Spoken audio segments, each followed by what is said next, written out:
Thank you very much. Good afternoon, everybody. Yeah, Tom Daly is my name, and thank you very much. It's been a great learning experience at the conference already, and I hope to tell you a little bit about Miniloop, which is really, in part, making all the good work that everybody is developing here available to people who are testing it out or just coming across it for the first time. That's part of what it's trying to do. Now, let's see if I got this right. So I'm just going to not keep you too long before Tiger Beetle, which I'm very interested in that session as well. So what is Miniloop? Look, a little bit of history. A couple of years ago, Lewis said I wanted to be able to, Daly said I wanted to be able to install Mojaloop, and he outlined a set of requirements, and I said, oh, mate, we could use VirtualBox and Vagrant for that, and we could put it in a VM, and we could probably put it in a cloud in the same way. And so I wrote something, a little script and stuff to do it, and Lewis blogged on it, and it was called Miniloop. So, that's sort of where it was. It's had some utility because, as Simeon said this morning, you look in the Mojaloop help channel, and every now and then we were able to say, hey, just do this. And people were largely able to go Vagrant up, and I'll show you that in a minute, and basically get Miniloop going very easily. So I'm just going to show you what it is, what it's becoming and why, and then talk about the sort of the research that it's enabling for the application and the application deployment, particularly the Helm charts, and then just talk to you about next steps. So it's just an automation of the getting started document that's on the Mojaloop, now the Mojaloop legacy documentation. It's really at base, it's no more than making that reproducible, repeatable and scripted. And it really is so that somebody who kicks the tires, somebody who tries it out, has a good out-of-the-box experience, and they can get to the testing the toolkit or running one of the simulators without having to worry about ingress releases, to worry about versions of Mojaloop, worried about whether they configured, etc., hosts, etc. And the fact that it's repeatable, fast, means that it turns out to be a pretty good test bed, because you can use it against different engines, different versions, different architectures in cloud, on laptop, using an embedded cloud Kubernetes engine, etc. And so that's where it came from. It was using Vagrant. So you can see here what it does. You git clone Miniloop, and I kept it separate because I really didn't understand the processes that the serious developers for Mojaloop were using. I was pretty new, so I kept it separate. And you simply go Vagrant up if you've got VirtualBox and Vagrant installed on your laptop, or a Vagrant provider for Google Cloud. We had that in there, and it starts a VM and provisions in the cloud.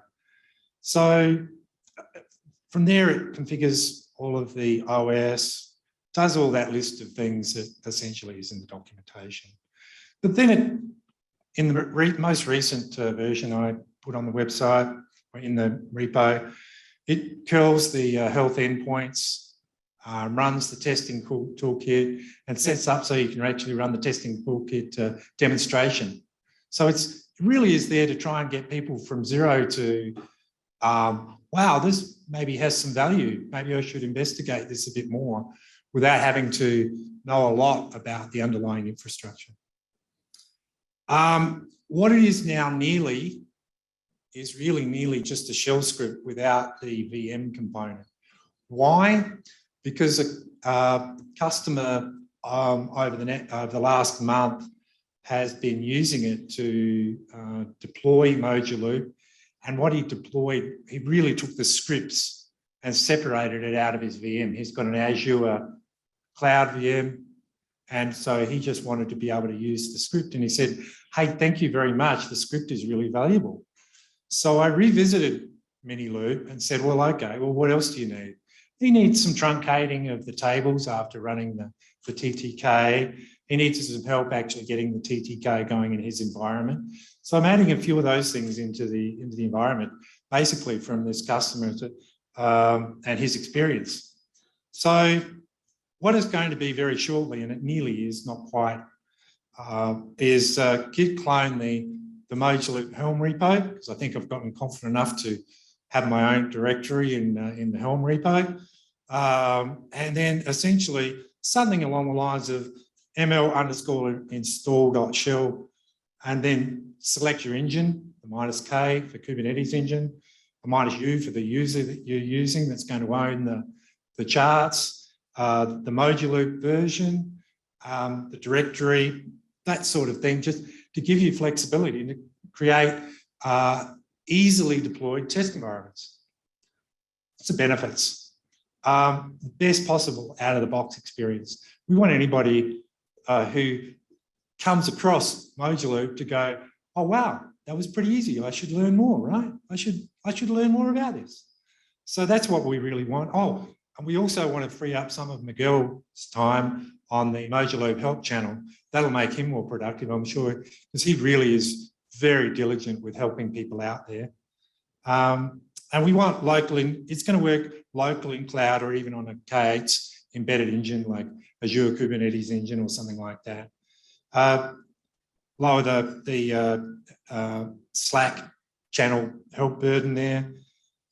And it turns out that if you can get this to be really quick and repeatable, it turns out that it makes it a very, very nice test bed for being able to help improve the code, the configuration, and start to simplify, as developers, start to simplify what we're actually putting together and packaging. And this was a little unanticipated, so it becomes a really good research tool. And I'll give you a couple of quick examples of that. You can't, today, if you take Moduloop as published, it won't run very easily on Kubernetes anything beyond 1.20. Why? Because after 1.20, they actually used container D instead of Docker container engine. And there's a couple of problems with the Helm charts with using container D. In fact, not the Moduloop charts, but in fact the Percona charts, which we typically for quite some time have bundled. And so you can do something like use the quick install, this install.shell, put together a test environment. And so what I've actually done is created this mod charts facility. It goes through the levels of configuration and essentially reconfigures the whole code base with mod_charts -D -I for ingress, because that was a problem for 1.21. And in fact, you can then package it, install it, and it actually runs right now. That takes about an hour from, hey, I've got a VM, and an hour later, you've actually got, on version 1.23, you've actually got a running Moduloop on Kubernetes version 1.23. And you can do that with 13.1 today. Now, we're fixing a lot of these problems in version 14, the help chart version 14. But right today, if you want to run on a different engine, if you want to run on different versions, and Kubernetes releases quarterly. So most of the cloud engines, we're starting to be needing to be able to run on more recent versions of Kubernetes, like 1.22, 1.23. Anyway, that's an example of the benefits that the engine of being able to have that test environment readily and repeatably deployed gives you. I was bragging to Paula this morning that I was going to do live demos, but I'm not that brave. So this is a screenshot of actually running the Moduloop 13.1 code on Kubernetes 1.23 in Amazon. Turns out you can also, I'm going to speed up and still try to speak clearly, so excuse me. It turns out you can use that too. It makes a great research base for testing out different platforms. So I really wanted to have a Raspberry Pi sitting at the back of the room with Moduloop running. I got Central Ledger running on it, but it's a similar thing. You use the Miniloop or Moduloop install.sh. You install the version, you go, I did some trolling through the repos. I downloaded all the repos. I did a little bit of scripting. All I'm saying is that the testbed allows you to move into an automated thinking way of processing the code base. So I was able to go, and in an hour or so, I can actually go and rebuild all bar about 6 of the Moduloop images automatically. Just takes an hour. I walk away, and to ARM. And there's some, and you can see that here. I'm just giving you the, sorry, let me go back. I'm giving you the outline. It's this easy. Git clone Miniloop, git clone the help repo. I've got a shell script there to basically go and git clone each of the repos, rebuild, modify the Docker files, rebuild the images, put them over to container D, start up the application. I'm as far as Central Ledger, and in fact, I'll show you that. That's Central Ledger running on AMD 64 in an 8 gig free cloud tier, and I have that same thing pretty much running on the Raspberry Pi as well. Raspberry Pi version 4. What's the rationale for that? Doing that work? Well, okay, my old Mac broke and now I've got an M1 Mac, so I need ARM. So it's actually an advantage for us developers because I know I'm not the only one. So basically to keep up with the hardware that vendors are rapidly embracing. For instance, we seem to have a lot of instances from Moduloop Foundation on AWS. Moving those to Graviton, I think, I haven't quantified this yet, but I know that would actually save us a great deal of money if we were to do that. ARM power is a great advantage. I talked about Pi. There it is running there, and here's the proof. I'm doing uname -A to show you that it's running on AMD 64, and it's an 8 gig instance in the cloud. Please talk to me afterwards. I'm happy to show this off live. I can do that. One of the other things though, that I did in the last version of Miniloop, when it was using VMs, etc., I used Lewis's sandbox setup. So it actually has a lot of the components that Lewis's sandbox already incorporates. And in fact, we're talking to other people who are doing implementations, and they're asking us for sandboxes, but they've got no resources, no money, and no expertise. And it seems to me that if we were to blend Lewis's sandbox a little bit more with the install function and the automation function here, we could get them 70% of the way themselves, and we could stop a lot of that lifting. It needs a little bit of more thought about the application level. That's where, that's obviously Lewis's expertise, and I'm still very much learning in that area. But it sets up and it does, the regression tests, etc. Because Lewis's setup has simulators that you saw the JBank he was just showing. So it sets up so you can already run the simulators from the testing toolkit. Simeon got me really interested this morning with his session when he talked about a new work stream, and I thought, wow, that's pretty cool. Look, I'd already been sort of thinking about this. This is half-baked. We've got to think about it in terms of IAC, etc. But there's not a lot different from working in the cloud on the cloud vendors using this approach. Step one might be, hey, provide the infrastructure in the cloud vendor with Terraform. Step two, either automatically from Terraform provisioner, call the ml_install.sh, so everything we've already got for out of the box local on cloud, or if the vendor's already got all of their infrastructure, they don't even need that bit. Anyway, that's it. Please ask me questions. And as you see me, I'm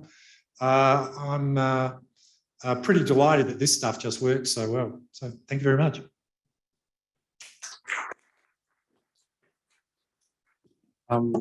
We've saved a bit of time, so I'll pause for a few questions, maybe two to start with. Any questions? All right. Miller, there you go. Yeah. To give somebody else a chance first before I jump in.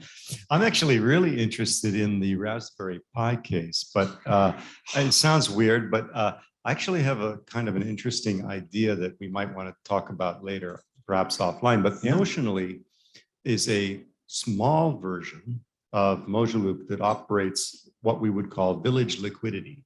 So it's a place you can place this in a smaller setting where you have inconsistent backhaul to a larger data center, but you have essentially placed liquidity for trading in this local hub that allows you to then essentially trade with each other in the village, and periodically you can then reset those positions based against your settlement functions elsewhere.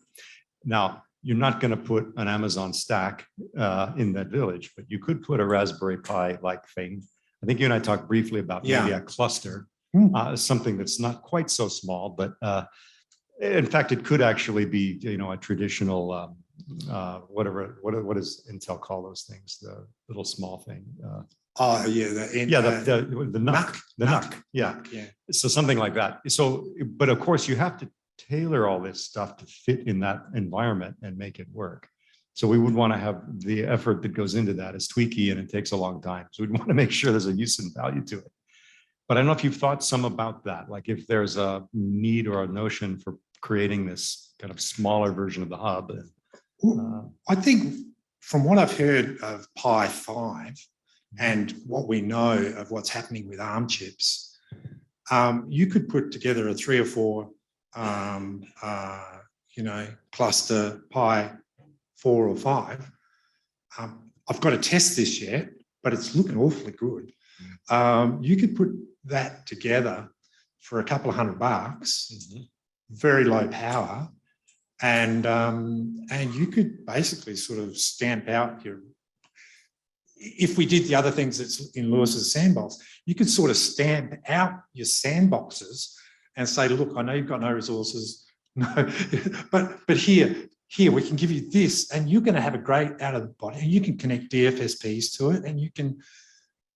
What you're also suggesting is go one step further, is do that in a village.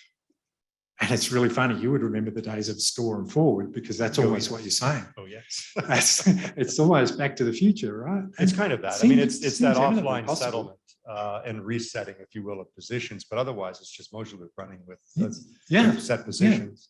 Yeah, and it's anyway. So I thought it's quite interesting. I think obviously it hits on every one of the things we talked about. Has to run on ARM, has to be in a smaller or smallish configuration, which is unusual. And you'd want ideally to have the test environments and the simulators, because the first thing you do with it is, does it work? And so you need to be able to run pretty much the whole thing. So all of those seem to be sort of competing with each other to a certain degree. Yes, and all of this it's actually looking really good. That's great. Plus, it's giving us, I think, the mindset of being able to stamp it out and think automated and bundled, I think is maybe that's the value add here, is because we can enable that to happen. Like, it took me literally 3 days to get it almost working on ARM. I didn't get a lot of sleep in those 3 days, and in three or 4 days, I got the code base working on ARM and on version 1.23. Nice. Thank you very much. Thank you, everyone. Round of applause for him.